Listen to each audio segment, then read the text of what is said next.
Amerika Serikat doyan kirim senjata kepada Taiwan. Kenapa melarang China memasok Rusia? Iya kan? Ya, Menteri Luar Negeri China Qin Gang mengatakan tidak mengerti dengan sikap Amerika Serikat yang menuntut China untuk tidak memasok senjata ke Rusia. Amerika Serikat dinilai menerapkan standar ganda, pasalnya mereka sering mengirimkan pasokan senjata ke Taiwan sebagai bantuan pertahanan, sedangkan China tidak boleh memasok senjata ke Rusia, seperti dilansir dari TASS pada Selasa 7 Maret 2023.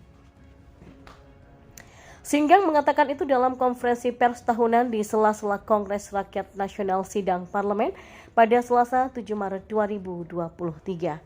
Orang-orang China mengajukan pertanyaan yang masuk akal. Mengapa Amerika Serikat berteriak-teriak tentang menghormati kedaulatan dan integritas teritorial ketika datang ke Ukraina, tapi lupa untuk menghormati kedaulatan dan integritas teritorial China ketika datang ke Taiwan dan China, ujarnya. Dia mengatakan bahwa satu pihak meminta China untuk tidak memasok senjata ke Rusia, tetapi untuk waktu yang sama telah menjual senjata ke Taiwan. Mengapa di satu pihak tangan mereka meminta China untuk tidak memasok senjata ke Rusia, tapi untuk waktu yang sama mereka telah menjual senjata ke Taiwan yang melanggar konsensus 17 Agustus? Menurutnya, Amerika Serikat seharusnya menghormati kedaulatan dan integritas wilayah China atas isu Taiwan yang menjadi dasar hubungan China-Amerika Serikat. Sedangkan baru-baru ini para pejabat Amerika Serikat memperingatkan bahwa China dapat mulai menyediakan senjata dan amunisi ke Rusia.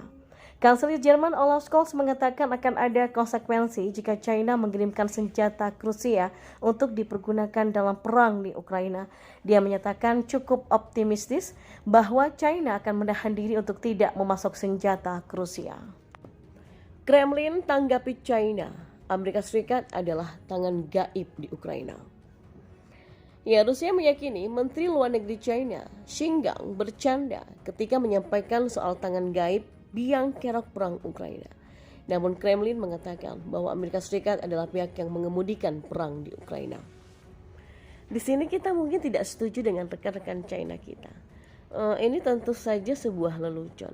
Anda tahu apa leluconnya? Dan ini bukan tantangan yang tidak terlihat. Ini adalah tangan Amerika Serikat. Dan ini adalah tangan Washington, kata jubir Kremlin Dmitry Peskov kepada wartawan.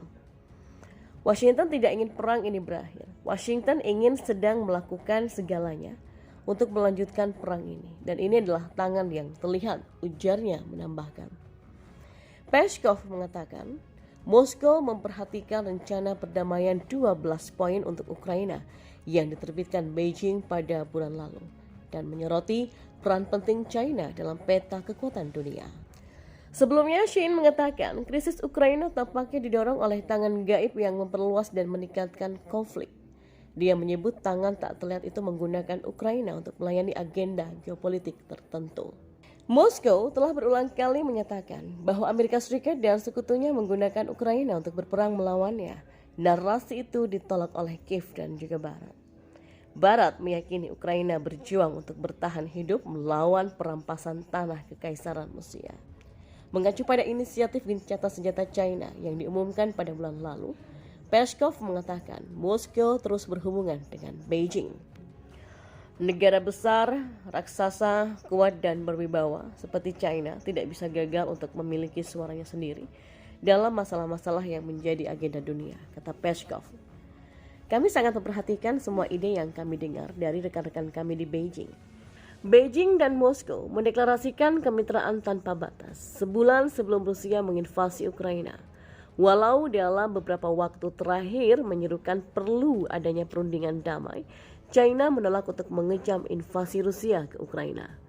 Dalam sela-sela pertemuan parlemen tahunan di Beijing tadi, Qin mengatakan China harus memajukan hubungannya dengan Rusia karena dunia menjadi lebih bergolak. Dan menurutnya, interaksi dekat antara kedua pemimpin yaitu Presiden Xi Jinping dan Presiden Vladimir Putin menjadi ingkar bagi hubungan dengan China dan Rusia.